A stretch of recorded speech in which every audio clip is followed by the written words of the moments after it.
En 1867, dans une ferme isolée du Kentucky, 9 hommes brûlèrent vifs dans leur propre maison, toutes situées dans un rayon de 15 kilomètres.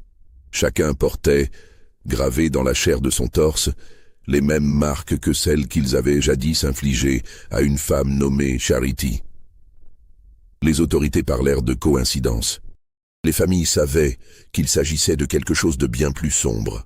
Avant de commencer cette histoire qui va vous glacer le sang, abonnez-vous à la chaîne et dites-nous en commentaire de quelle ville vous nous écoutez en ce moment. Nous voulons savoir où se trouvent ceux qui n'ont pas peur de la vérité. Les années qui suivirent la guerre de sécession laissèrent le sud des États-Unis dans un état de dévastation morale et économique dont les cicatrices demeureraient visibles pendant des décennies. Dans les comtés ruraux du Kentucky, loin des villes reconstruites et des discours sur la réconciliation nationale, la violence de la guerre avait laissé des marques plus profondes que les champs brûlés et les maisons détruites. Elle avait brisé quelque chose dans l'âme des hommes, quelque chose qui ne pouvait être réparé par aucun traité ni aucune loi. Le comté de Harlan, niché dans les montagnes Appalaches, était l'un de ces endroits oubliés où le temps semblait s'être arrêté en 1865, l'année de la capitulation. Les routes de terre rouge serpentaient entre des fermes délabrées, des granges effondrées et des champs où ne poussaient plus que des ronces. Les hommes qui avaient survécu à la guerre rentrèrent avec des regards vides et des mains qui tremblaient au moindre bruit soudain. Les femmes apprirent à reconnaître le silence particulier qui précédait les explosions de rage, à anticiper les nuits où leurs maris se réveillaient en hurlant, perdus dans des cauchemars de Shiloh ou d'Antietam. Dans ce paysage meurtri, il existait un hameau que les cartes ne mentionnaient même pas. Une poignée de fermes dispersées le long d'une vallée étroite, que les habitants appelaient simplement le Creux. C'était un endroit où les familles vivaient depuis des générations, où les mêmes noms se répétaient dans les registres paroissiaux depuis la fin du XVIIIe siècle. Les Caldwell, les Brennan, les Sutton, les Pike, les Drummond. Des lignées qui s'étaient entremêlées par le mariage et le sang, créant un réseau complexe de loyauté et de rancune qui remontait à bien avant que quiconque puisse s'en souvenir. La guerre avait divisé ces familles.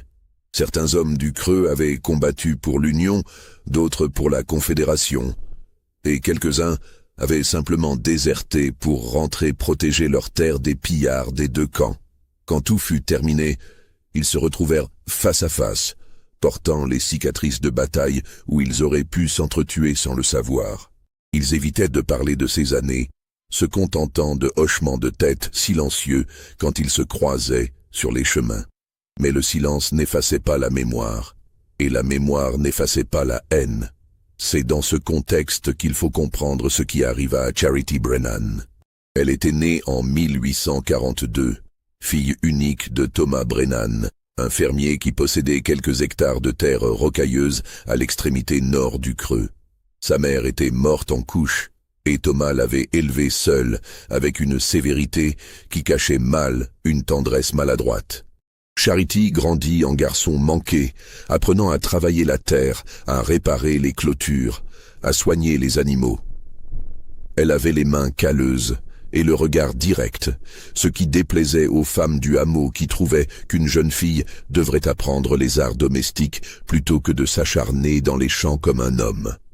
À 17 ans, Charity était grande, mince, avec des cheveux sombres qu'elle attachait toujours en une tresse serrée qui lui tombait dans le dos. Son visage était anguleux, presque sévère, mais quand elle souriait, ce qui était rare, quelque chose s'illuminait dans ses yeux gris qui faisaient tourner la tête aux jeunes hommes du Creux. Elle ne leur accordait aucune attention. Elle avait appris très tôt que la plupart des hommes de cette vallée considéraient les femmes comme du bétail, un peu moins précieux que les chevaux, mais plus utiles pour porter des enfants et entretenir la maison. Son père mourut au printemps de 1860, quelques jours avant que la Caroline du Sud ne fasse sécession. Il tomba d'une échelle en réparant le toit de la grange, se brisa le crâne sur le sol gelé et expira sans reprendre conscience. Charity le trouva 2 heures plus tard, le sang formant une auréole sombre autour de sa tête. Elle avait 18 ans et se retrouvait seule propriétaire d'une ferme qu'elle ne pourrait jamais exploiter sans aide masculine, dans une société qui refusait de reconnaître qu'une femme puisse posséder quoi que ce soit d'important. Les vautours ne tardèrent pas à tourner autour d'elle. Il y avait d'abord eu les propositions de mariage, formulées avec une fausse sollicitude par des hommes qui convoitaient ses terres. Charity les refusa toutes, poliment au début, puis avec une froideur croissante quand elle comprit que ces hommes ne voyaient en elle qu'un obstacle temporaire à contourner. Ensuite vinrent les offres d'achat, dérisoires, insultantes, accompagnées de remarques sur l'incapacité d'une femme seule à gérer une propriété. Elle refusa encore, s'entêtant à faire fonctionner la ferme avec l'aide sporadique de journaliers qu'elle payait avec les dernières économies de son père. Puis la guerre éclata, et les hommes du Creux partirent les uns après les autres. Charity continua à travailler sa terre, cultivant juste assez pour survivre, élevant quelques poules et un cochon. Elle avait 23 ans quand 1865 arriva, et elle avait appris à se méfier de tout le monde. L'été de 1865 fut particulièrement accablant. La chaleur écrasait la vallée comme une main géante, faisant craquer le bois des maisons et asséchant les puits. Les hommes revenaient de la guerre, amaigris, hagards, portant des uniformes en lambeaux et des regards qui avaient vu trop de choses. Ils revenaient à des fermes en ruine, à des femmes qui les reconnaissaient à peine, à des enfants qui les regardaient avec crainte. 9 hommes en particulier rentrèrent au Creux cet été-là. Ils avaient combattu ensemble, déserté ensemble, survécu ensemble dans les bois pendant les derniers mois chaotiques de la guerre, en pillant les fermes isolées, qu'elles appartiennent à des sympathisants du Nord ou du Sud. La violence les avait soudés en une fraternité tordue, une meute qui ne reconnaissait aucune loi sauf celle du plus fort. Il y avait Samuel Caldwell, le plus âgé, un homme massif de 38 ans, avec une barbe rousse et des yeux qui ne sciaient jamais. Joshua Pike, son beau-frère, plus jeune mais tout aussi brutal, avec une cicatrice qui lui traversait le visage de la tempe jusqu'à la mâchoire. Les frères Drummond, Isaiah et Caleb, jumeaux impossibles à différencier, sauf par la façon dont Isaiah boitait légèrement depuis qu'une balle lui avait traversé le genou à Chickamauga. Nathan Sutton, qui riait tout le temps d'un rire aigu et nerveux qui mettait tout le monde mal à l'aise. Ezekiel Brennan, un cousin éloigné de Charity qui avait toujours regardé la ferme de son père avec envie.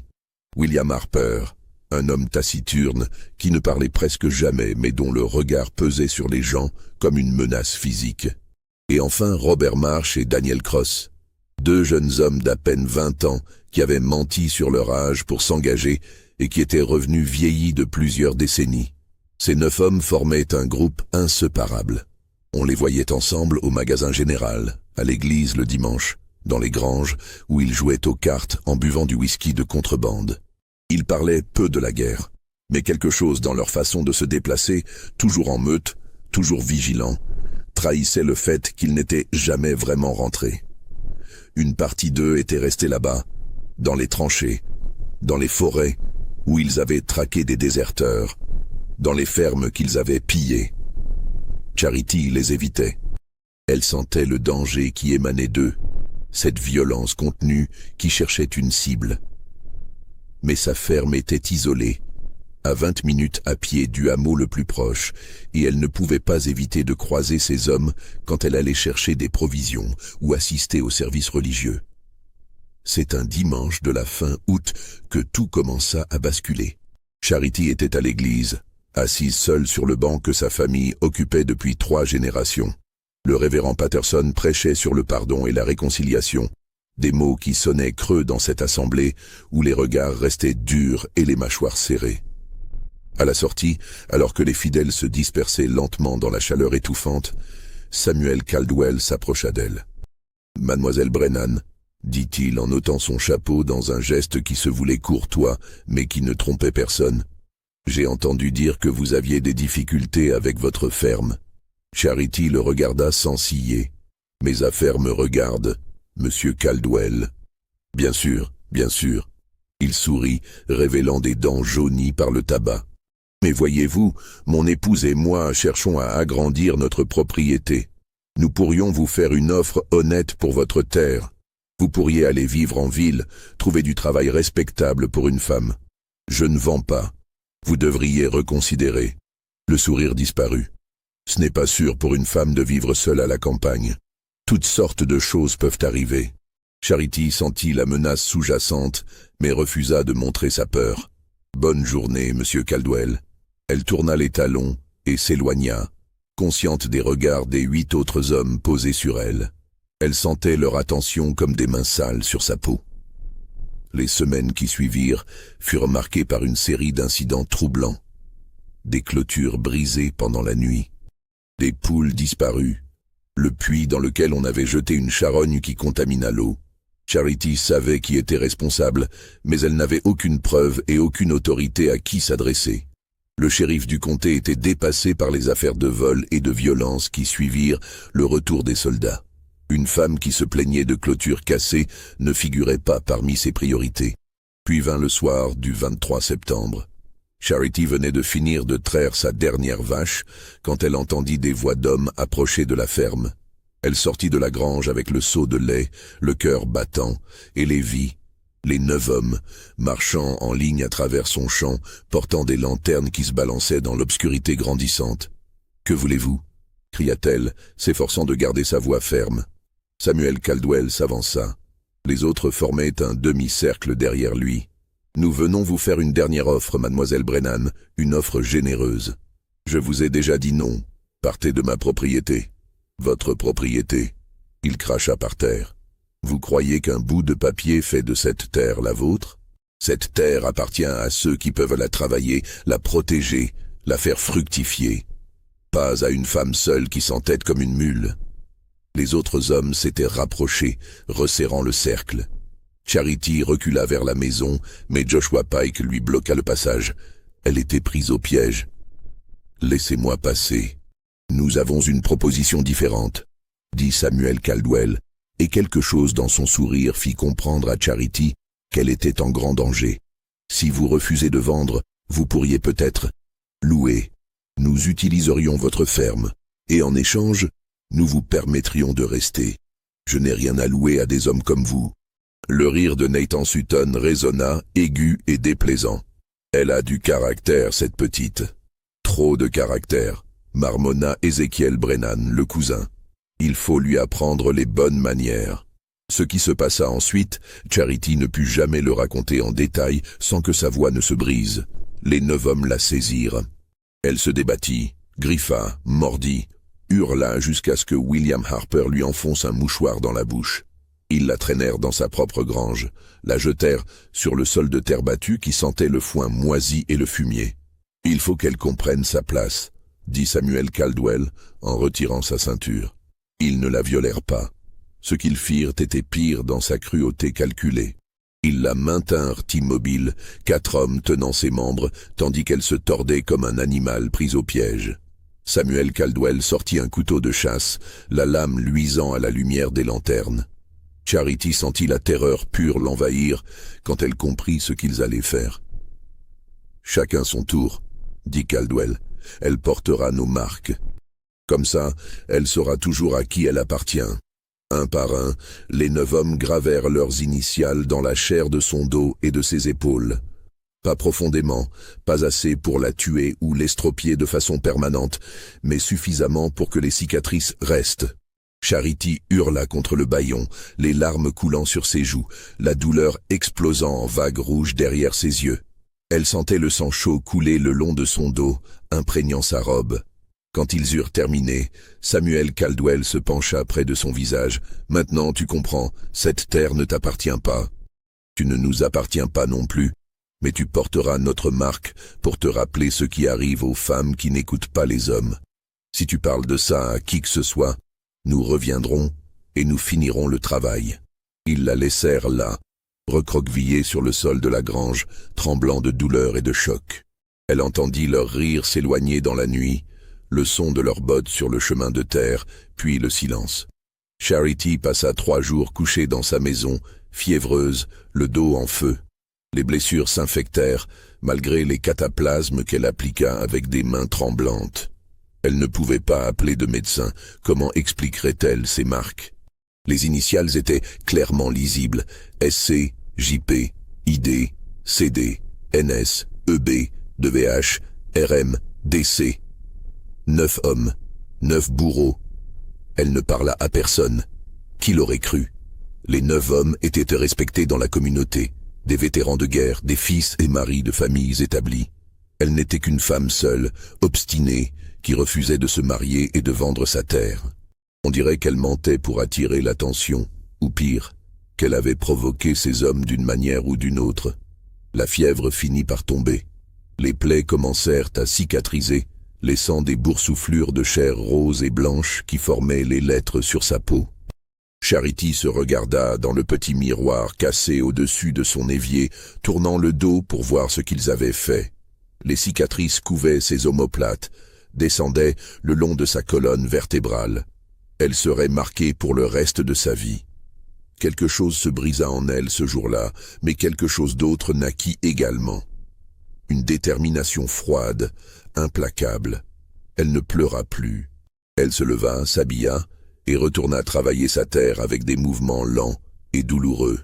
Chaque matin, quand elle enfilait sa robe, elle sentait le tissu frotter contre les cicatrices. Chaque nuit, quand elle se couchait, elle sentait la douleur fantôme des 9 lames. Elle ne les oublia pas. Elle commença à les observer. Charity apprit leurs habitudes, leurs routines, leurs faiblesses.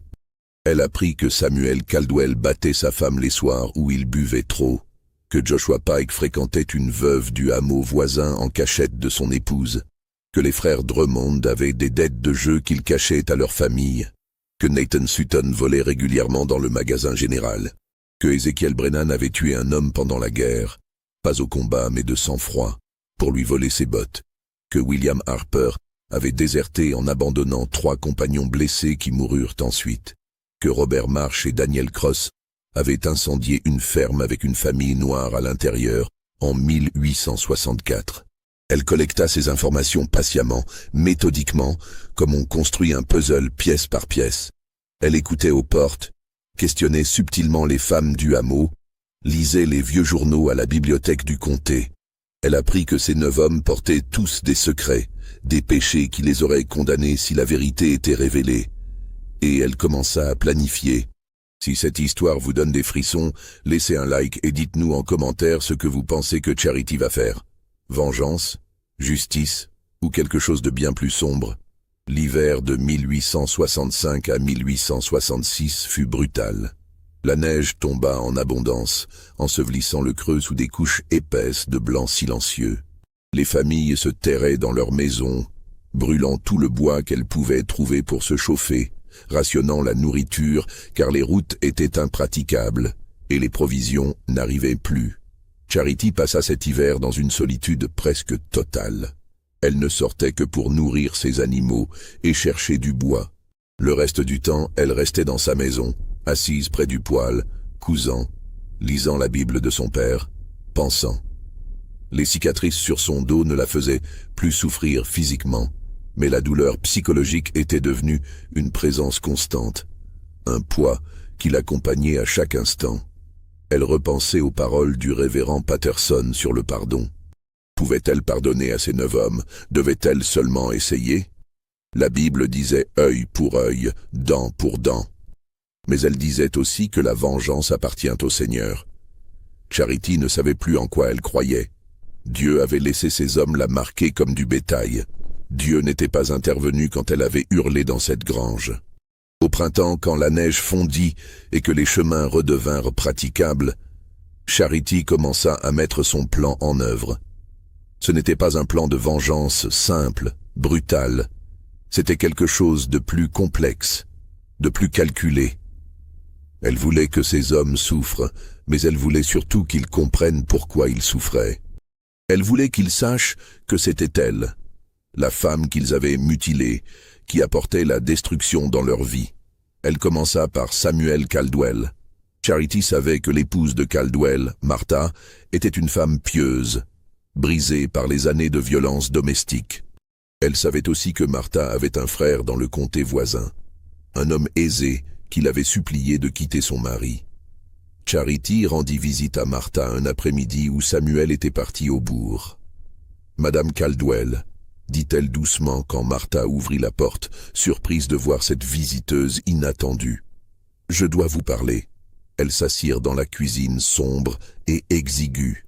Martha préparait du thé avec des mains qui tremblaient légèrement, un tremblement que Charity reconnut, celui de quelqu'un qui attend toujours le prochain coup. « Je sais que votre mari vous fait du mal, » dit Charity sans préambule. « Je sais aussi qu'il a fait du mal à d'autres personnes, des choses terribles. » Martha pâlit. « Je ne sais pas de quoi vous parlez. »« Si, vous savez. » Charity se pencha en avant. « Votre mari et 8 autres hommes m'ont attaqué l'automne dernier. Ils m'ont marqué au couteau.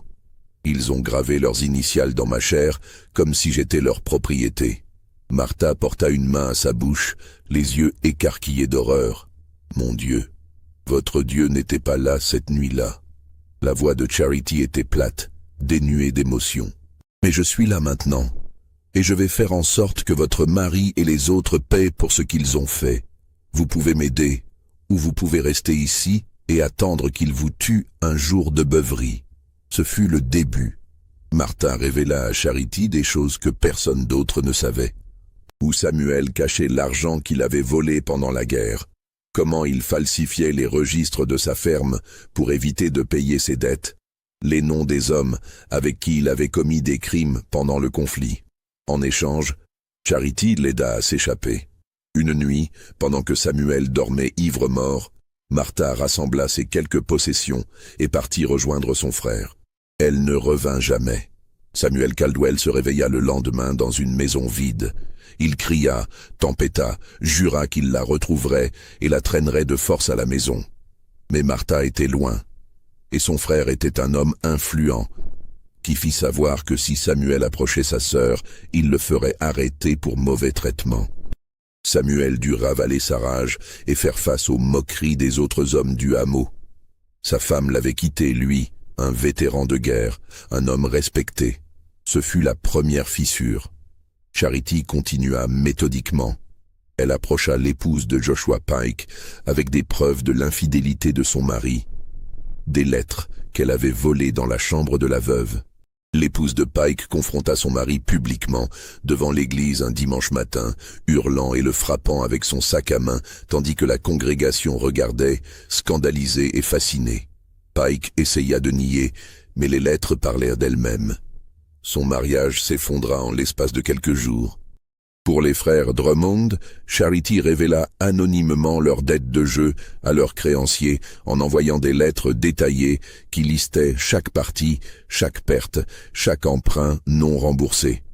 Les créanciers, des hommes peu recommandables de la région, vinrent réclamer leur dû.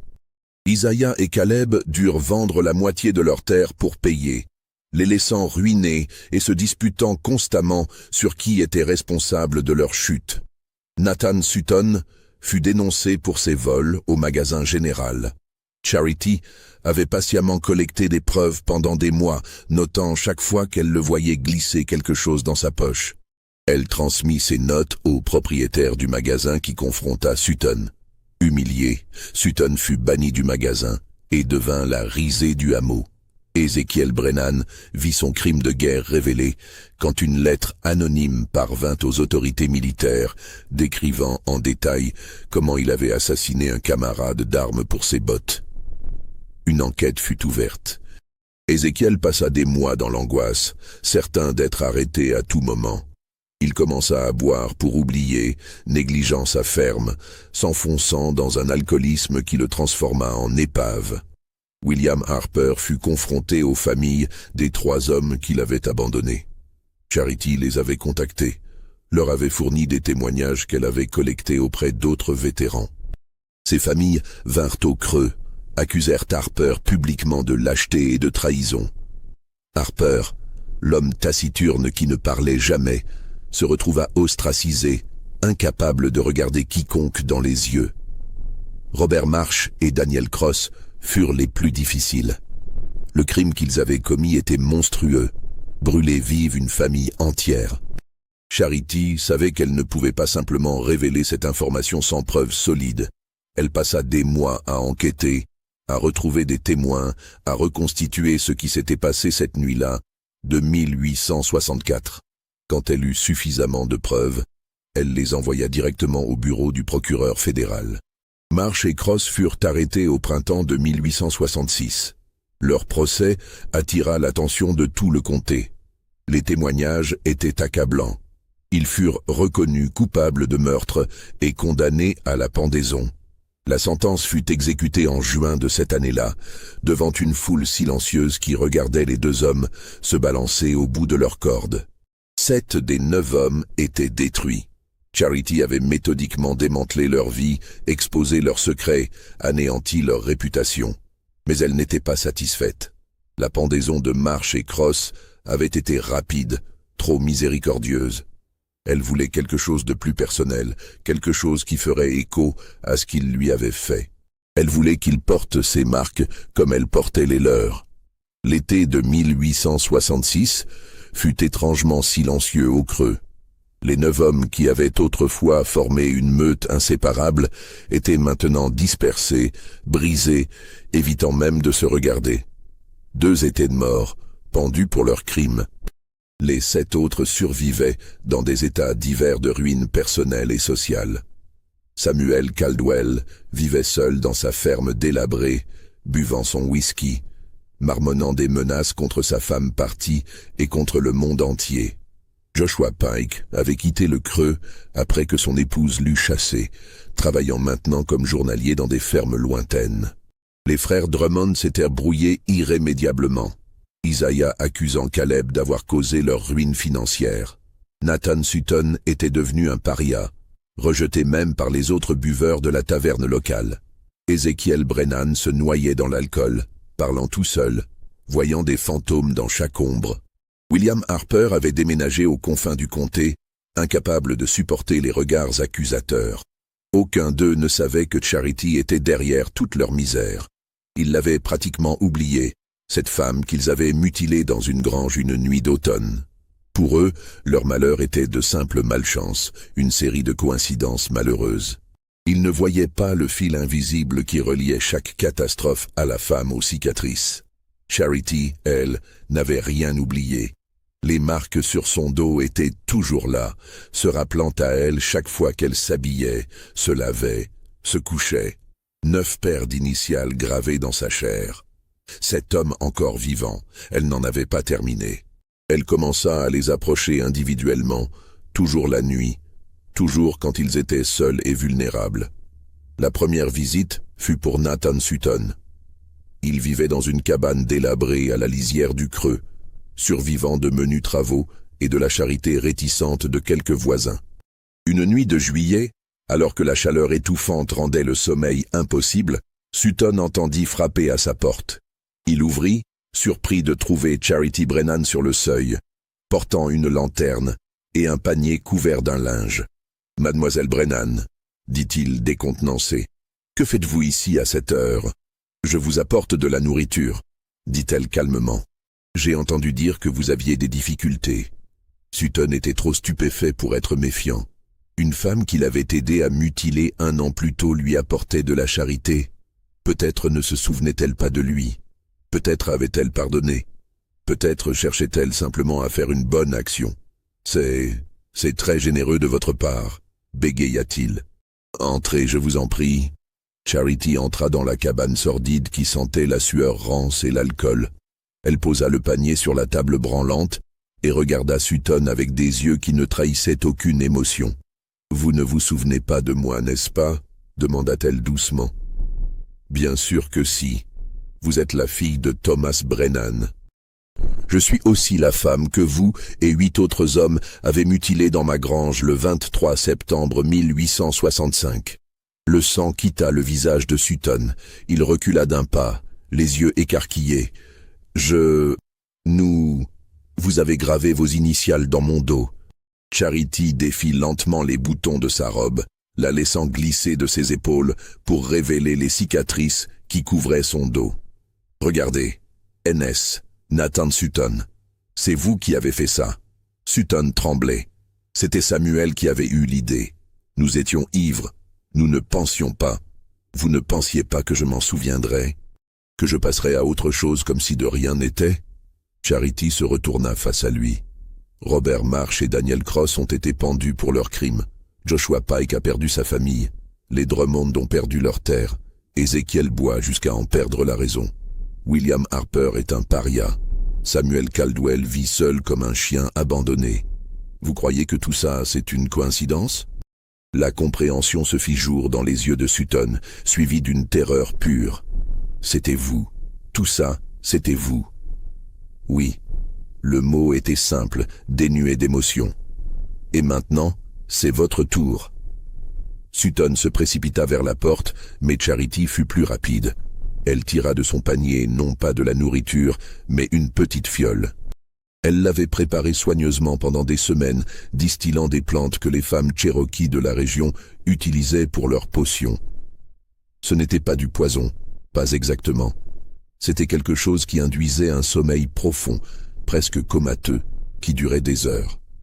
Elle jeta le contenu de la fiole au visage de Sutton. Il hoqueta, porta les mains à ses yeux, trébucha. En quelques secondes, il s'effondra sur le sol, inconscient. Charity travailla rapidement. Elle traîna le corps inerte de Sutton jusqu'à sa chaise branlante et l'attacha solidement avec de la corde. Puis, elle alluma plusieurs bougies qu'elle disposa stratégiquement dans la cabane, près de piles de vieux journaux, de chiffons imbibés d'huile de lampe, de rideaux en coton effiloché. Enfin, elle sortit son couteau de chasse. Elle n'entailla pas profondément, juste assez pour que le sang coule en filets rouges le long de sa poitrine. Elle grava les mêmes initiales que celles qu'il avait gravées sur son dos, CB, Charity Brennan, pour qu'il sache quand il se réveillerait qui avait fait cela.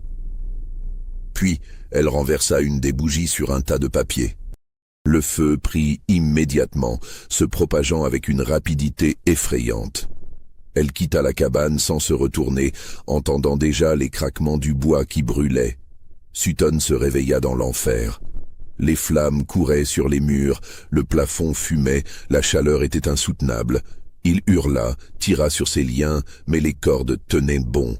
Il comprit qu'il allait mourir là, brûlé vif dans sa propre maison. Ses dernières pensées furent pour la femme aux cicatrices et pour ce qu'il lui avait fait. Il hurla son nom jusqu'à ce que la fumée emplisse ses poumons. Quand les voisins virent la fumée et arrivèrent pour combattre le feu, il était trop tard. Ils trouvèrent le corps de Nathan Sutton dans les décombres, carbonisé, méconnaissable. Le shérif conclut à un accident. Une bougie renversée, une cabane qui brûlait comme du petit bois.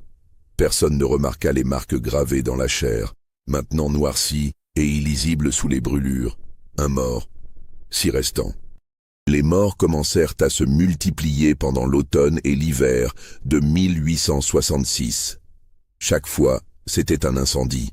Chaque fois, l'homme mourait brûlé vif dans sa propre maison. Chaque fois, les autorités concluaient à un accident. Ezekiel Brennan fut le suivant. Charity le trouva un soir d'octobre, ivre mort sur le sol de sa cuisine, une bouteille de whisky vide renversée près de sa main. Elle n'eut même pas besoin de la potion. Elle le traîna jusqu'à sa chambre, ses pieds laissant des traces dans la poussière accumulée sur le plancher. La maison d'Ézéchiel était un tombeau de négligence. Des assiettes sales, empilées dans l'évier, des vêtements éparpillés, une odeur âcre d'alcool et de désespoir. Elle l'attacha à son lit avec des cordes qu'elle avait apportées. Ézéchiel gémit dans son sommeil éthylique, mais ne se réveilla pas. Charity sortit son couteau et grava ses initiales dans sa chair, juste au-dessus de son cœur. Le sang coula en filets sombres sur son torse maigre. Puis elle commença à disposer méthodiquement des chiffons imbibés d'huile autour de la pièce, près des rideaux, sous le lit, dans les coins. Quand tout fut prêt, elle s'assit sur une chaise bancale et le regarda. C'était son cousin, le fils du frère de son père. Ils avaient joué ensemble enfants, avant que le monde ne les transforme en ce qu'ils étaient devenus. Elle se demanda à quel moment Ézéchiel avait cessé de la voir comme une personne et avait commencé à la voir comme quelque chose qu'on pouvait marquer et posséder. Elle craqua une allumette et la jeta sur un chiffon huilé. Le feu prit instantanément, se propageant avec une rapidité vorace. Les flammes léchèrent les murs, grimpèrent vers le plafond. La chaleur devint insupportable. Charity se leva et sortit calmement de la maison pendant qu'Ézéchiel continuait à ronfler, inconscient. Elle était à une 50aine de mètres quand elle entendit le premier cri. Ézéchiel s'était réveillé. Elle s'arrêta, se retourna, regarda les flammes dévorer la maison. Les cris continuèrent pendant ce qui lui sembla une éternité, puis s'arrêtèrent brusquement. L'alcool avait tellement saturé son corps qu'il brûla avec une intensité particulière. Les flammes consumant non seulement la maison, mais l'homme lui-même avec une voracité presque surnaturelle.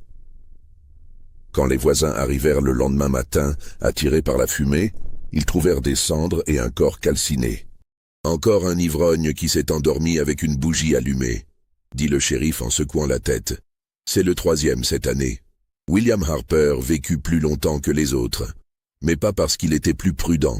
Charity dut le traquer jusqu'à sa nouvelle maison aux confins du comté, une cabane isolée, perchée sur une colline rocheuse d'où on pouvait voir des kilomètres dans toutes les directions.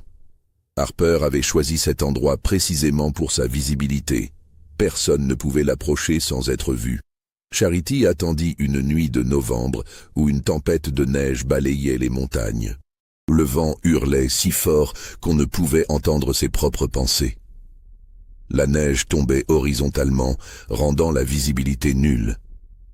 Elle s'approcha de la cabane de Harper, couverte d'une épaisse couche de neige qui la camouflait dans le paysage blanc.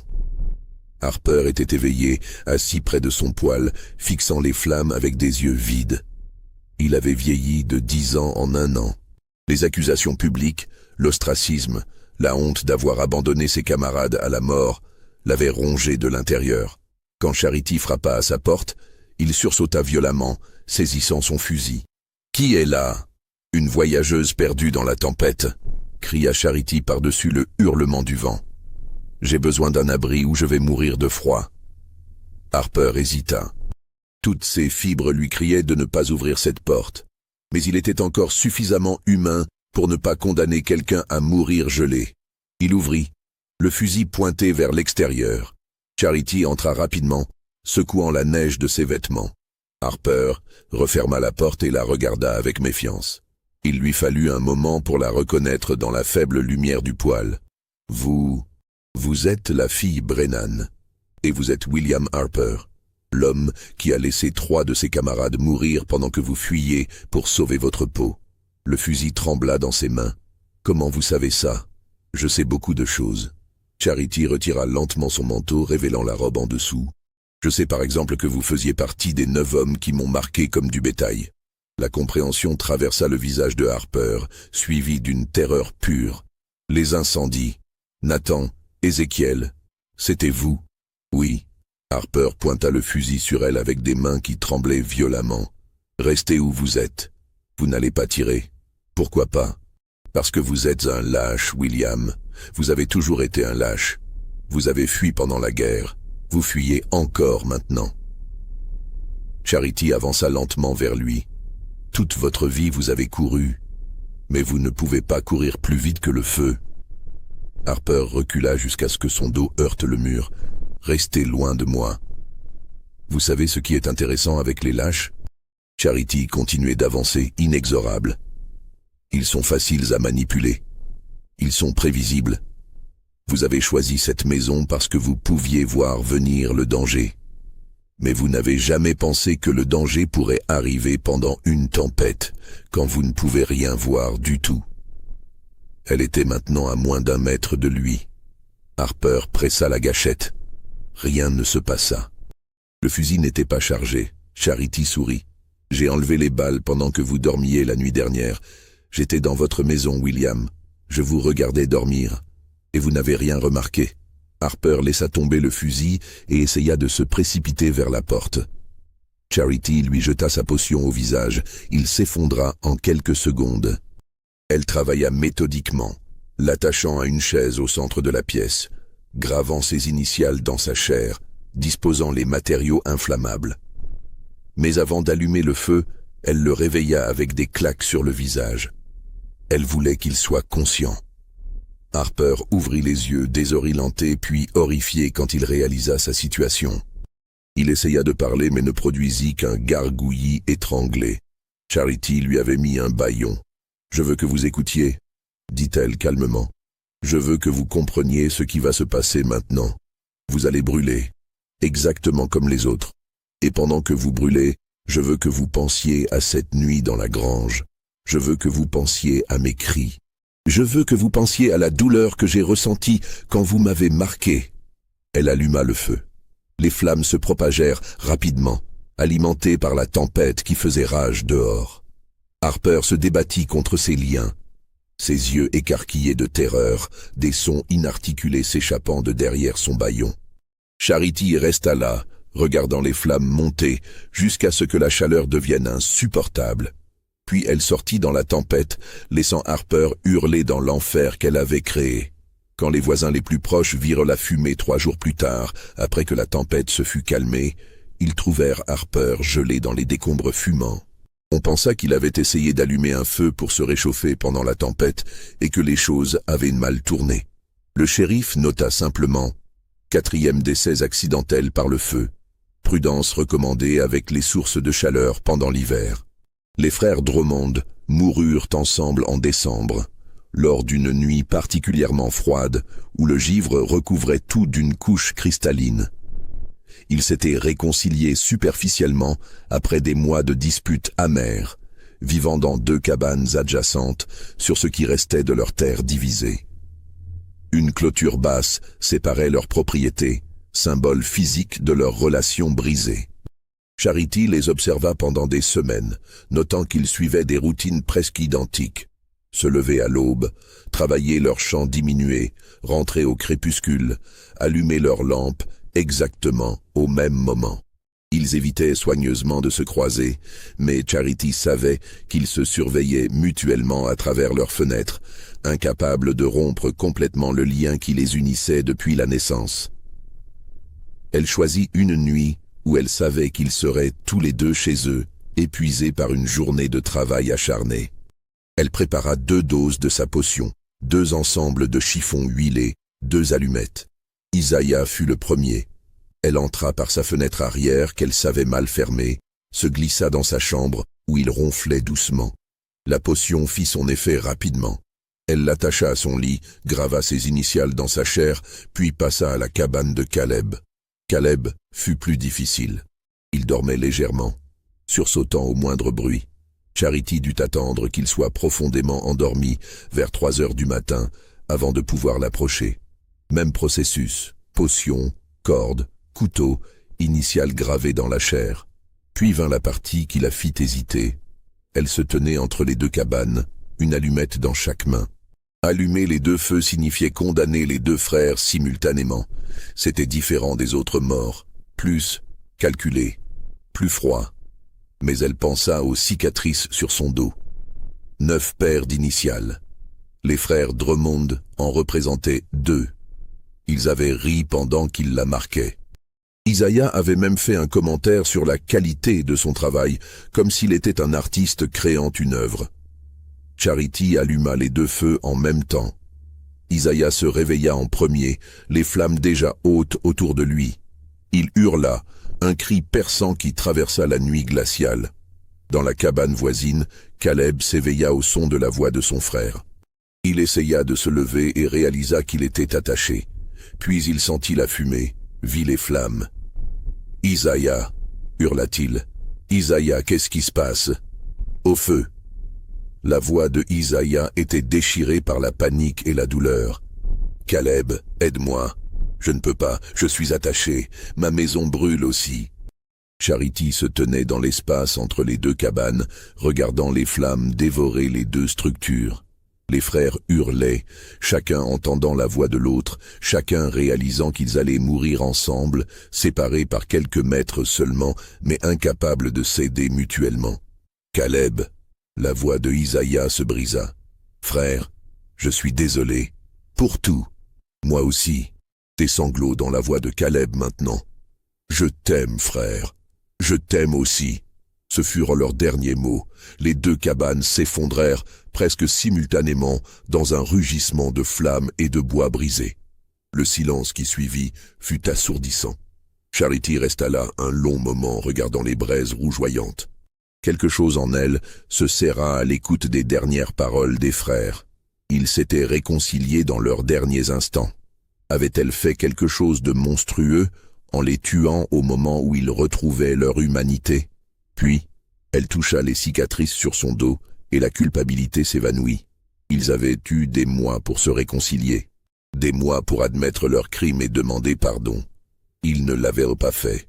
Leur réconciliation de dernière minute ne changeait rien à ce qu'ils lui avaient fait. Joshua Pike fut plus difficile à trouver. Il avait quitté la région après que son épouse l'eut chassé, travaillant comme ouvrier agricole itinérant dans les comtés voisins. Charity dut le chercher pendant des semaines, suivant les rumeurs et les témoignages fragmentaires. Un homme correspondant à sa description avait été vu ici, puis là, toujours en mouvement, comme s'il fuyait quelque chose. Elle le retrouva finalement dans une ferme isolée du comté adjacent, en janvier 1867. Le propriétaire de la ferme, un homme âgé nommé Ferguson, lui prêtait une petite remise à outils pour dormir en échange de travail. Pike vivait là depuis 3 semaines, dormant sur un matelas de paille, mangeant les restes qu'on lui donnait. Charity observa la ferme pendant plusieurs jours, attendant le bon moment. Elle vit Pike travailler dans les champs gelés, réparer des clôtures, nourrir les animaux. Il avait maigri, ses vêtements pendaient sur son corps décharné. La cicatrice qui traversait son visage semblait plus profonde, plus sombre, comme si elle s'était creusée avec le temps. Une nuit où Ferguson et sa famille étaient partis visiter des parents dans le bourg, Charity s'approcha de la remise. Elle pouvait entendre Pike ronfler à l'intérieur, le sommeil profond d'un homme épuisé par le travail physique. Elle poussa doucement la porte. Elle grinça, mais Pike ne se réveilla pas. La remise était minuscule, à peine assez grande pour le matelas et quelques outils accrochés au mur. Ça sentait la sueur, l'huile de machine, la terre. Pike dormait recroquevillé, ses mains calleuses repliées sous sa joue. Dans le sommeil, son visage avait perdu sa dureté habituelle. Il ressemblait presque à un enfant. Charity hésita. C'était devenu plus facile avec chaque mort, plus mécanique. Mais quelque chose dans la vulnérabilité de Pike la fit s'arrêter. Puis elle se souvint de sa voix cette nuit-là dans la grange, disant « Elle a besoin d'apprendre sa place ». Elle se souvint de ses mains tenant ses bras pendant que les autres la marquaient. L'hésitation disparut. Elle appliqua sa potion, l'attacha, grava ses initiales. Pike se réveilla quand elle commença à disposer les chiffons huilés. Ses yeux s'ouvrirent, encore brumeux de sommeil et de drogue. Il la regarda sans comprendre. Qui ? Charity Brennan. La reconnaissance traversa son regard, suivi de la peur. Non. Oui. Elle craqua une allumette. Vous m'avez tous sous-estimé. Vous avez pensé que marquer une femme la briserait, la rendrait docile, la forcerait à accepter sa place. Mais vous m'avez transformé en quelque chose de différent, quelque chose de dangereux. Attendez. La voix de Pike était rauque. S'il vous plaît. J'ai une famille. Des enfants. Vous aviez une famille. Votre femme vous a chassé. Vous vous souvenez? Grâce aux preuves que j'ai fournies de votre infidélité. C'était vous? Tout était moi. Chaque malheur qui vous est arrivé cette année. Chaque secret révélé. Chaque vie détruite. Et maintenant, chaque mort. Elle jeta l'allumette. Le feu prit rapidement, les flammes se nourrissant du bois sec de la remise. Pike hurla contre son bâillon, se débattant violemment contre ses liens. Charity resta là un moment, le regardant brûler, puis sortit calmement dans la nuit. La remise entière fut consumée en moins de 20 minutes. Quand Ferguson rentra 2 jours plus tard, il trouva des cendres et un corps calciné. Il pleura la perte de ses outils, plus que celle de l'ouvrier qu'il connaissait à peine. Il ne restait plus que Samuel Caldwell. Charity savait que Caldwell serait le plus difficile.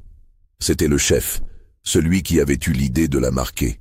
C'était aussi le plus méfiant, le plus dangereux, et contrairement aux autres, il avait remarqué le schéma. 7 de ses anciens compagnons morts en moins d'1 an, tous brûlés vifs dans leur maison. Même pour quelqu'un d'aussi obtus que Caldwell, c'était impossible à ignorer. Il s'était barricadé dans sa ferme comme dans une forteresse, des planches clouées sur les fenêtres, des verrous multiples sur chaque porte. Il dormait avec un fusil chargé et un couteau sous son oreiller. Il avait disposé des pièges rudimentaires autour de sa propriété, des filles tendues qui feraient tomber des casseroles, des zones de gravier qui craquaient sous les pas. Il évitait d'allumer des feux inutiles, se contentant du strict minimum pour cuisiner et se chauffer. Il inspectait chaque recoin de sa maison plusieurs fois par jour, cherchant des traces d'intrusion. Charity l'observa pendant des semaines, cherchant une faille dans ses défenses. Caldwell ne sortait que rarement, toujours en plein jour, toujours armé. Il se méfiait de tout le monde. Les quelques voisins compatissants qui lui apportaient de la nourriture devaient déposer les paniers à 10 mètres de sa porte pendant qu'il les surveillait depuis une fenêtre, fusil pointé. La paranoïa le consumait lentement. Il dormait à peine, sursautant au moindre bruit. Il parlait tout seul, marmonnant des noms. Nathan, Ézéchiel, William, Isaïa, Caleb, Joshua. Les morts venaient le hanter dans ses rêves, brûlant et hurlant, l'accusant.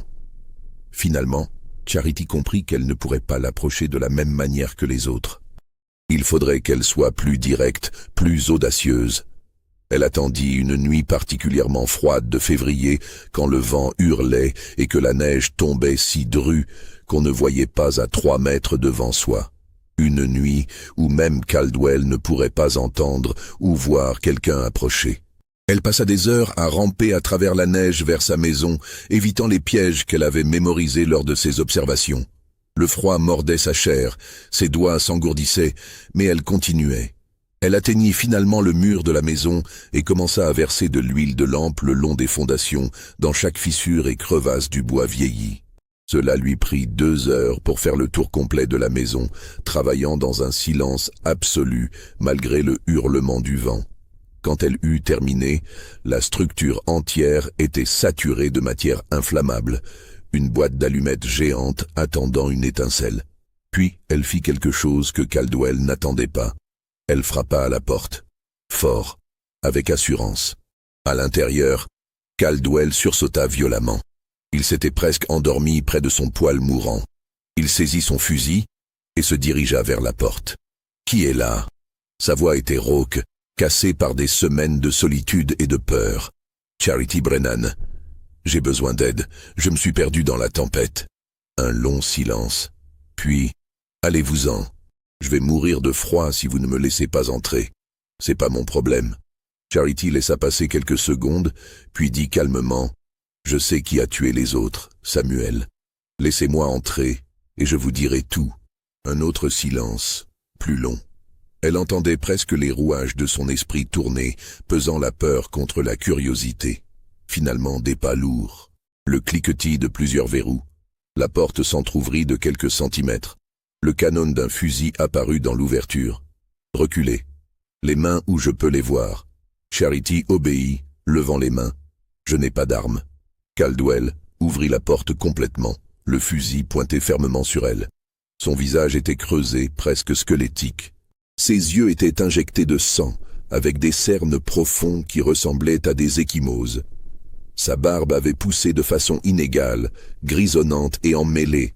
Il ressemblait à un homme qui était déjà à moitié mort. « Entrez. » Lentement. Charity entra dans la maison sombre et froide. Un petit feu mourait dans la cheminée, dispensant à peine assez de chaleur pour empêcher l'eau de geler. L'endroit sentait la peur, la sueur rance, la paranoïa. Des planches clouées sur les fenêtres bloquaient toute lumière naturelle. Des outils étaient disposés stratégiquement près de chaque porte, prêts à servir d'armes. Caldwell referma la porte derrière elle et poussa plusieurs verrous, sans jamais baisser son fusil. Alors, qui a tué les autres? Charity le regarda dans les yeux. Même maintenant, même dans cet état pathétique, elle pouvait voir l'homme qui l'avait maintenue au sol, pendant que les autres la marquaient. Elle pouvait voir la cruauté, le mépris, la certitude qu'il avait le droit de faire ce qu'il voulait à une femme seule. Moi, le choc traversa le visage de Caldwell comme une onde. Ses yeux s'écarquillèrent. Sa bouche s'ouvrit mais aucun son n'en sortit pendant plusieurs secondes. Puis, vous, Je les ai brûlés vifs, un par un, méthodiquement. Charity défie lentement les boutons de sa robe, la laissant glisser de ses épaules pour révéler son dos scarifié. Vous vous souvenez de ça? Vous vous souvenez de la nuit où vous et vos amis m'avez marqué comme du bétail? Le fusil tremblait violemment dans les mains de Caldwell. Vous êtes folle. Peut-être. Ou peut-être que je suis simplement quelqu'un qui paie ses dettes. Nathan Sutton brûlé dans sa cabane. Ezekiel Brennan dans sa chambre. William Harper dans les montagnes. Les frères Drummond ensemble. Joshua Pike dans une remise. Tous morts, tous par ma main. Je vais vous tuer. Mais sa voix manquait de conviction. Vous pouvez essayer. Mais avant, vous devriez savoir quelque chose. Charity sourit, un sourire terrible et glacial. Cette maison est saturée d'huile de lampe. J'ai passé 2 heures à en verser sur chaque surface extérieure, pendant que vous dormiez près de votre feu. Il y a des chiffons imbibés coincés dans chaque fissure de vos murs. Cette maison est une torche qui n'attend qu'une étincelle. Caldwell tourna la tête brusquement, regardant autour de lui avec une panique grandissante. Vous mentez.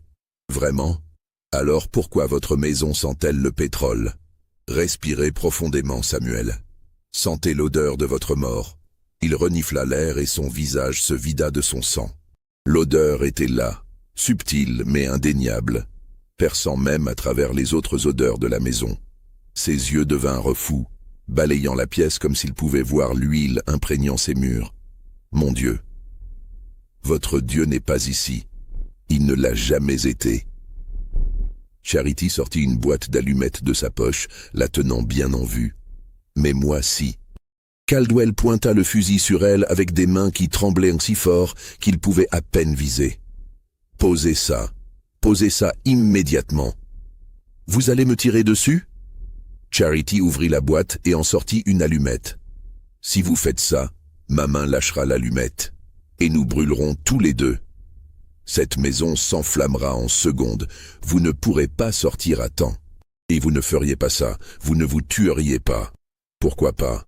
Charity le regarda avec des yeux qui ne contenaient aucune peur, seulement une détermination froide et implacable.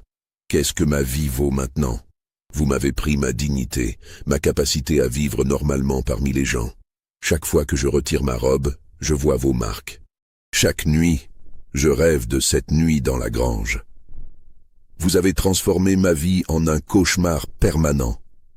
Alors oui, je vous tuerai. Et si je dois mourir pour ça, qu'il en soit ainsi. La sueur coulait sur le front de Caldwell malgré le froid. Ses mains tremblaient tellement que le fusil oscillait dangereusement. Qu'est-ce que vous voulez? De l'argent? Je peux vous donner de l'argent. Je ne veux pas votre argent. Alors quoi? Qu'est-ce que vous voulez? Je veux que vous compreniez. Charity fit craquer l'allumette contre la boîte. La petite flamme jeta des ombres dansantes sur son visage, faisant briller ses yeux d'une lueur presque démoniaque. Je veux que vous passiez vos derniers instants à réaliser que tout ce que vous avez perdu, toute la souffrance que vous avez endurée, c'était ma vengeance. Votre femme qui vous a quitté, je l'ai aidée à s'échapper. Les accusations publiques, je les ai orchestrées. Vos amis morts, je les ai tués un par un, et je les ai regardés brûler. Vous, c'était vous, tout ça, depuis le début. Depuis le début. Elle laissa l'allumette se consumer lentement entre ses doigts, la flamme se rapprochant de sa peau. Vous pensiez que vous pouviez me marquer et continuer vos vies comme si de rien n'était, mais vous m'avez sous-estimé. Vous avez tous sous-estimé ce qu'une femme peut faire quand on lui enlève tout ce qui lui reste à perdre. Je suis désolé. Le cri de Caldwell était déchirant, désespéré. Je suis désolé pour ce qu'on vous a fait. C'était mal, j'étais ivre, j'étais en colère, j'étais un monstre. Mais je suis désolé maintenant, je suis désolé. Trop tard pour les excuses, bien trop tard. Charity secoua l'allumette pour l'éteindre, juste avant qu'elle ne brûle ses doigts. Dans l'obscurité soudaine, elle vit Caldwell vaciller de soulagement. Puis elle en craqua une autre. Vous voulez savoir ce qu'ils ont dit, vos amis, dans leurs derniers moments? Non. Nathan a pleuré comme un enfant. Ézéchiel hurlait le nom de sa mère. William suppliait. Les frères Drummond se sont réconciliés juste avant de mourir, se disant qu'ils s'aimaient. Joshua a parlé de ses enfants. Elle fit une pause. Et vous, qu'allez-vous dire quand les flammes vous envelopperont? S'il vous plaît, ne faites pas ça. Des larmes coulaient maintenant sur le visage de Caldwell. Je ferai n'importe quoi. N'importe quoi. Je parlerai au shérif, je confesserai. Je témoignerai que c'était mon idée. Je purgerai ma peine. Mais ne me tuez pas, s'il vous plaît. Charity le regarda pleurer, cet homme qui l'avait terrorisé, mutilé, marqué à vie. Elle se sentit vide, pas satisfaite, pas victorieuse, juste vide. La vengeance n'avait pas le goût qu'elle avait imaginé. Elle avait pensé qu'elle se sentirait libre, purifiée, complète. Mais elle ne ressentait rien. Sauf que ce n'était pas vrai. Elle ressentait quelque chose, de la fatigue. Une fatigue si profonde qu'elle semblait avoir infiltré ses os. 18 mois de planification, de traque, de meurtre. 18 mois à vivre pour une seule chose, détruire les hommes qui l'avaient détruite. Et maintenant, elle était face au dernier. « Baissez votre fusil », dit-elle calmement. « Quoi ? » « Baissez votre fusil et je n'allumerai pas le feu. » Caldwell hésita, cherchant le piège. Mais que pouvait-il faire d'autre? Il baissa lentement le fusil, posez-le par terre. Il obéit, déposant l'arme sur le plancher avec un cliquetis métallique. « Maintenant, asseyez-vous. » Caldwell s'assit sur une chaise près de la cheminée mourante, ses yeux ne quittant jamais l'allumette enflammée dans la main de Charity. Elle s'approcha de lui lentement, gardant la flamme visible. « Retirez votre chemise. »« Pourquoi ?»« Faites-le. » Caldwell retira sa chemise avec des mains tremblantes, révélant son torse large et musclé, marqué de cicatrices anciennes. Des souvenirs de la guerre, des balles et des baïonnettes. Charity sortit son couteau de chasse de sa ceinture. La lame brillait à la lumière de l'allumette. « Vous voyez ce couteau? C'est le même que vous avez utilisé sur moi. Je l'ai trouvé dans votre grange le lendemain. Vous l'aviez laissé là, oublié. Parce que pour vous, c'était juste une nuit comme une autre. Mais pour moi, c'était la nuit où ma vie s'est terminée. Qu'est-ce que vous allez faire? Ce que vous m'avez fait. » Elle posa la lame sur son torse, juste au-dessus de son cœur. « Je vais vous marquer, pour que vous portiez mon empreinte pour le reste de vos jours. »« Non, si !» Elle appuya, et la lame entailla la chair. Du sang perla à la surface. Caldwell gémit de douleur, mais n'essaya pas de s'échapper.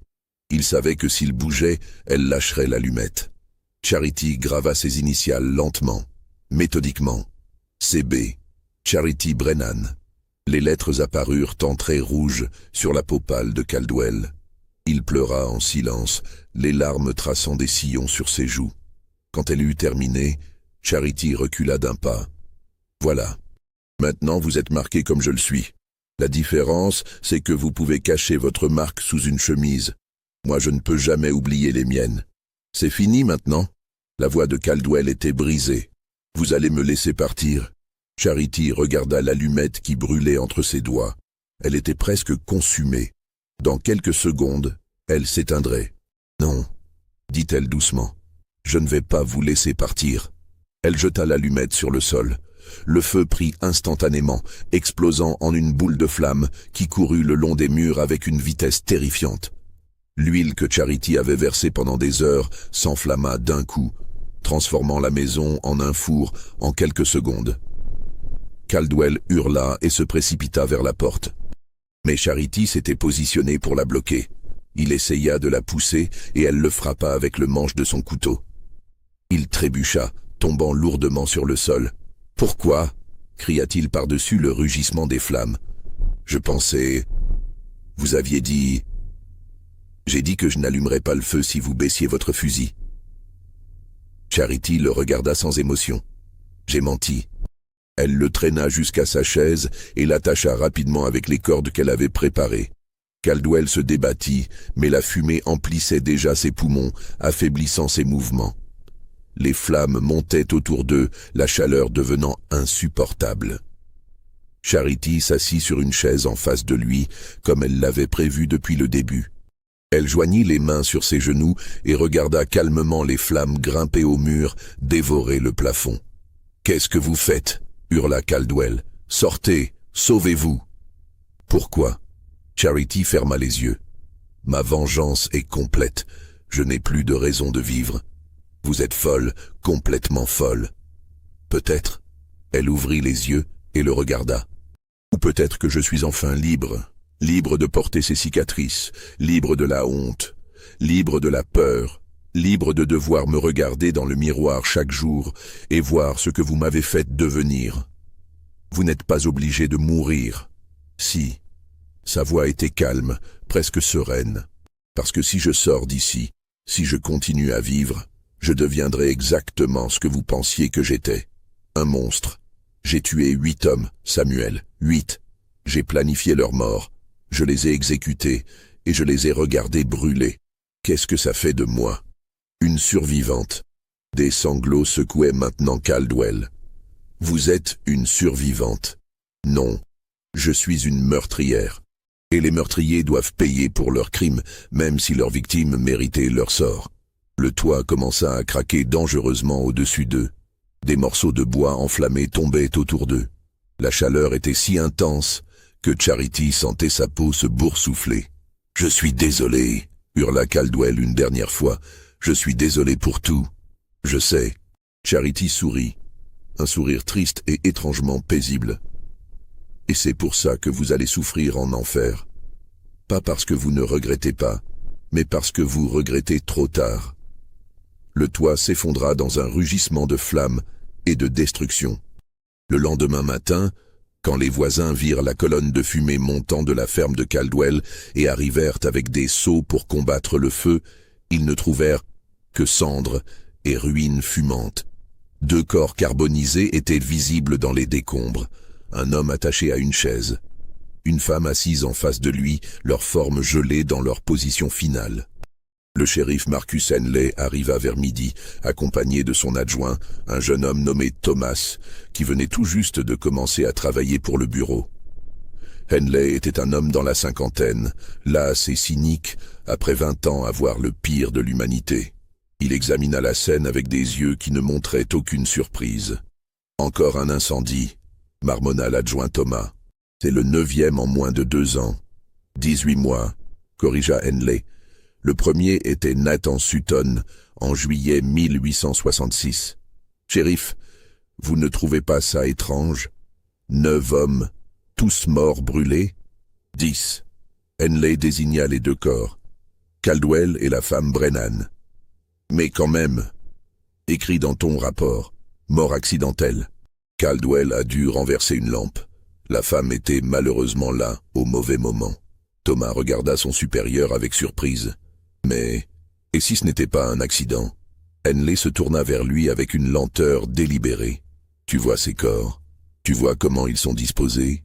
L'homme attaché à une chaise, la femme assise en face de lui comme si elle attendait quelque chose. Oui. Tu vois les marques sur le torse de l'homme? Celles qui ressemblent à des initiales gravées? Thomas se pencha, plissant les yeux à travers la fumée résiduelle. Effectivement, maintenant qu'on le lui signalait, il pouvait distinguer quelque chose qui ressemblait à des lettres dans la chair brûlée. Je les vois. Ce sont les initiales CB, Charity Brennan. Henley alluma un cigare et tira dessus profondément. Maintenant, regarde autour de toi. Qu'est-ce que tu sens? Thomas renifla. De la fumée, du bois brûlé, et autre chose, quelque chose de chimique. Huile de lampe, en grande quantité, beaucoup plus que ce qu'on trouverait normalement dans une maison. Quelqu'un a saturé cette structure avant de l'enflammer. Alors c'était un meurtre, peut-être, ou peut-être que c'était de la justice. Henley regarda les décombres pensivement. Tu sais ce que ces 9 hommes avaient en commun? Ils avaient tous combattu ensemble pendant la guerre. Ils formaient une espèce de fraternité. Je ne comprends pas. En septembre 1865, une femme du nom de Charity Brennan a été agressée.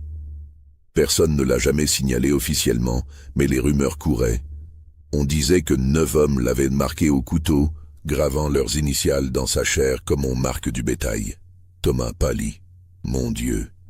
L'un, ces 9 hommes étaient Nathan Sutton, Ezekiel Brennan, William Harper, Isaiah et Caleb Drummond, Joshua Pike, Samuel Caldwell. Henley énuméra les noms sur ses doigts. Et 2 autres qui ont été pendus pour meurtre en 1866, Robert Marsh et Daniel Cross. Alors tous les hommes qui l'ont agressé sont morts. Exactement. 8 brûlés vifs, 2 pendus. Et la dernière chose que Caldwell a probablement vue avant de mourir, c'était la femme qu'il avait mutilée, assise en face de lui, le regardant brûler. Thomas secoua la tête, dépassé. Mais c'est du meurtre. Elle a tué 8 hommes. Nous devons quoi? Henley se tourna vers lui brusquement. Arrêter un cadavre? Ouvrir une enquête sur des crimes qu'on ne peut pas prouver? Révéler publiquement qu'une femme seule et désespérée a traqué et tué ses agresseurs parce que la loi ne l'aurait jamais protégée? Mais la justice, Henley rit amèrement. Où était la justice quand ces hommes l'ont marquée? Où était la justice quand elle a dû vivre avec ses cicatrices, sachant que ses agresseurs se promenaient librement, sans conséquence? Tu penses vraiment que si elle était venue nous voir, nous aurions fait quoi que ce soit? Une femme seule accusant 9 vétérans de guerre respectés? Thomas ne répondit pas. Voilà ce qui va se passer, continua Henley. Tu vas écrire dans ton rapport que Samuel Caldwell est mort dans un incendie accidentel. Charity Brennan était présente et a également péri. Cause probable, renversement d'une lampe à huile. Fin de l'histoire. Et les autres morts? Tous des accidents.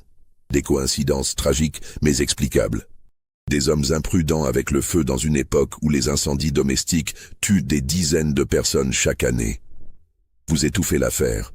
Je ferme une affaire qui ne peut pas être résolue de manière satisfaisante. Henley jeta son cigare et l'écrasa sous son talon. Écoute, Thomas, tu es jeune, tu crois encore que le monde fonctionne selon des règles claires. Le bien contre le mal, la loi contre le crime. Mais le monde n'est pas si simple. Parfois, les victimes deviennent des criminels. Parfois, les criminels méritent leur sort. Et parfois, un shérif doit décider quelle vérité servira le mieux sa communauté. En mentant? En choisissant quelle vérité mérite d'être révélée. Henley remonta sur son cheval. Viens, nous avons terminé ici. Ils laissèrent les corps dans les décombres. D'autres viendraient plus tard pour les récupérer, pour les enterrer dans le petit cimetière du Creux. Charity serait mise dans la même tombe que son père. Samuel Caldwell serait enterré à l'autre bout du cimetière, loin des autres, sans pierre tombale élaborée. Juste une croix simple avec son nom et ses dates. Les mois qui suivirent furent étrangement silencieux dans le Creux. Les gens parlaient à voix basse des incendies, des morts mystérieuses, de la femme Brennan qui avait péri avec le dernier des victimes. Les rumeurs circulaient, se transformaient, s'amplifiaient. Certains disaient que Charity avait été une sorcière, d'autres qu'elle avait fait un pacte avec le diable, d'autres encore qu'elle avait simplement été une femme brisée qui avait perdu la raison. Mais parmi les femmes du hameau, parmi celles qui avaient vécu dans la peur de leur mari, de leurs frères, de leur père, une autre histoire circulait. Une histoire de résistance, de vengeance, de refus d'accepter l'impunité. Elle ne parlait jamais de cette histoire aux hommes. C'était un secret qu'elle se transmettait entre elles, dans les cuisines sombres, pendant qu'elle lavait le linge, quand elle cousait le soir. Charity Brennan devint une légende, pas dans les livres d'histoire, pas dans les journaux, mais dans les mémoires des femmes qui comprenaient que parfois la seule justice possible est celle qu'on se fait soi-même. 6 mois après l'incendie final, une jeune femme nommée Sarah Whitfield préparait un champ abandonné près de l'ancienne ferme de Charity quand sa charrue heurta quelque chose de dur. Elle creusa avec ses mains et découvrit une boîte en métal, enfouie à environ 1 mètre de profondeur. La boîte était scellée avec de la cire, protégeant son contenu de l'humidité. À l'intérieur, elle trouva un carnet relié en cuir noir. Les pages étaient remplies d'une écriture serrée, précise, méthodique. C'était le journal de Charity Brennan. Sarah l'apporta chez elle et le lut en une seule nuit, à la lueur d'une bougie, pendant que son mari dormait. Ce qu'elle lut la glaça jusqu'aux os. Le journal détaillait tout. L'agression initiale avec une précision clinique, les noms des 9 hommes, la planification méticuleuse de chaque meurtre, les dates, les méthodes, les réactions des victimes. C'était un document d'une froideur terrifiante, écrit par quelqu'un qui avait transformé sa douleur en une machine à tuer. Mais c'était aussi quelque chose d'autre. C'était le témoignage d'une femme qui avait refusé de rester une victime, qui avait choisi, face à l'impunité totale de ses agresseurs, de devenir elle-même l'instrument de justice. Le journal se terminait par un long passage écrit la veille de la mort de Charity. « Demain, je tuerai Samuel Caldwell, et demain, je mourrai avec lui. Je sais que certains diront que j'étais folle, que j'ai perdu la raison. Peut-être ont-ils raison. Peut-être que la Charity qui existait avant cette nuit de septembre 1865 est morte dans cette grange, et que la femme qui a émergé était quelque chose de différent, quelque chose de tordu et de terrible. Mais je ne regrette rien. Je préfère être folle et morte que de vivre un jour de plus avec leurs marques sur ma peau et leur impunité dans mon cœur. Ils m'ont volé ma dignité, mon avenir, ma capacité à vivre normalement. Je leur ai pris leur vie. Nous sommes quittes maintenant. Je sais que ce que j'ai fait est mal selon les lois des hommes, mais les lois des hommes ne m'ont pas protégé quand j'en avais besoin. Les lois des hommes disaient que je n'avais aucun recours contre mes agresseurs, que je devais simplement accepter ce qui m'était arrivé et continuer à vivre. Je refuse. Je refuse d'accepter, je refuse de pardonner, je refuse de continuer. Que Dieu me pardonne si je me trompe, mais je ne crois pas me tromper. Je crois qu'il existe une justice plus profonde que les lois écrites dans les livres. Une justice qui vient du cœur même de l'univers, qui dit que ceux qui font le mal doivent en payer le prix. Je serai cet instrument de justice. Et quand ce sera terminé, je paierai mon propre prix. À celui qui trouvera ce journal, racontez mon histoire.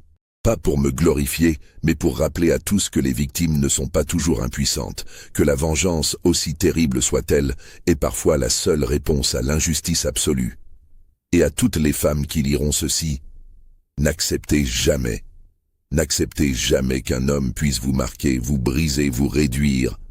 Résistez, même si cela vous coûte tout, parce que vivre sans dignité n'est pas vivre du tout. Charity Brennan. Février 1867. Sarah Whitfield ferma le journal avec des mains tremblantes. Elle savait qu'elle devrait l'apporter au shérif. C'était la preuve de 9 meurtres. Mais elle savait aussi ce qui se passerait. Le shérif le détruirait, comme il avait détruit toutes les autres preuves. L'histoire de Charity serait effacée, oubliée, enterrée avec elle. Sarah prit une décision. Elle cacha le journal dans sa propre maison, sous une latte de plancher dans sa chambre. Et elle commença à en recopier des passages, discrètement, qu'elle partageait avec d'autres femmes en qui elle avait confiance. L'histoire de Charity se répandit ainsi, non pas comme un document officiel, mais comme un récit oral, une légende murmurée, un avertissement et une inspiration.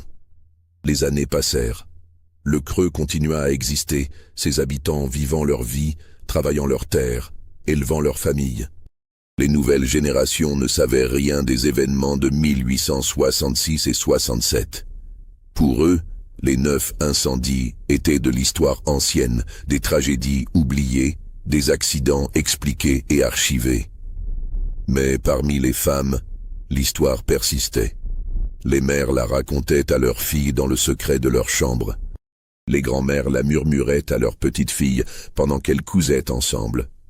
C'était devenu un mythe, une parabole, un conte d'avertissement sur ce qui arrive quand on pousse quelqu'un trop loin. En 1923, plus de 50 ans après les événements, un historien amateur nommé Frederick Lawson, visitant les archives du comté de Harlan, tomba sur une série curieuse de rapports de décès. 9 hommes, tous de la même petite région. Tous morts dans des incendies sur une période de 18 mois. En tant qu'historien, il sentit immédiatement qu'il y avait une histoire là-dessous. Il commença à enquêter, consultant de vieux journaux, interrogeant les habitants les plus âgés du creux. La plupart refusèrent de parler ou prétendirent ne rien savoir. Mais une vieille femme de 82 ans nommée Margaret Sutton accepta finalement de lui parler. Elle avait été une jeune fille de 16 ans à l'époque des incendies. Elle avait connu Charity Brennan, l'avait croisée à l'église, au magasin général. Elle se souvenait d'elle comme d'une femme sévère mais juste, qui travaillait dur et ne demandait rien à personne. C'était une femme forte, dit Margaret à Lawson, assise dans sa cuisine ensoleillée, ses mains noueuses serrant une tasse de thé. Plus forte que n'importe quel homme de cette vallée. Ils ont essayé de la briser, mais ils n'ont fait que la forger en quelque chose de terrible et de beau à la fois, comme une lame dans le feu. Vous croyez qu'elle a vraiment tué ces hommes ? Demanda Lawson, son carnet ouvert devant lui. Margaret sourit, un sourire énigmatique qui contenait des décennies de secrets. Je crois que parfois, monsieur Lawson, la justice n'est pas ce que les lois disent qu'elle devrait être. Je crois que parfois, la justice vient de l'endroit le plus sombre et le plus pur du cœur humain. Et je crois que ces 9 hommes ont eu exactement ce qu'ils méritaient. Mais c'était du meurtre. Était-ce un meurtre ?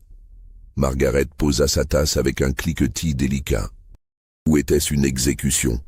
Ces hommes avaient commis un crime terrible contre une femme sans défense.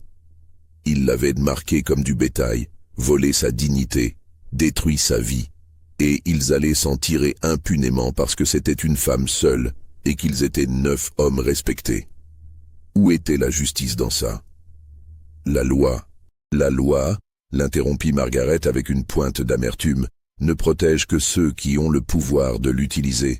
Une femme seule, en 1865, n'avait aucun pouvoir, aucun recours, aucune voix. Alors elle a trouvé un autre moyen. Vous sympathisez avec elle. Je sympathise avec toute femme qui doit vivre dans un monde où les hommes pensent pouvoir la marquer comme du bétail et s'en tirer impunément. Margaret regarda Lawson droit dans les yeux et il vit dans ce regard une fierté féroce, une solidarité qui transcendait le temps.